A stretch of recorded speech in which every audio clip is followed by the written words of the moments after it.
আজকে খুব ভালো মনের একটা মানুষ আমাকে এতগুলো খাবার দিয়েছে। মা, যদি আমার শরীরটা ভালো থাকতো তাহলে আমার জন্য তোকে আর কষ্ট করে এসব করতে হতো না। উফ মা, এসব ছাড়ো তো, তোমার এখন বিশ্রামের প্রয়োজন, খাবার খেয়ে ঘুমিয়ে যাবে। এরপর থেকে নয়না প্রতিদিনই ওই জাদুকরণীর বাড়িতে যেত।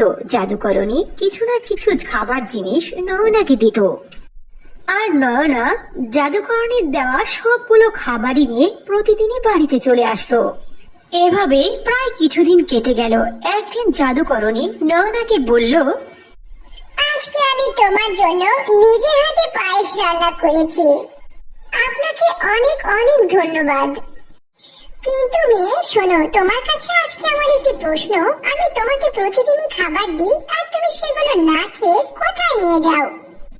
এরপর নয়না জাদুকরণীকে তার দুঃখের কথা সবকিছু খুলে বলল। কি, এতটুকু বয়সে তুমি তোমার মায়ের দেখভাল করছো?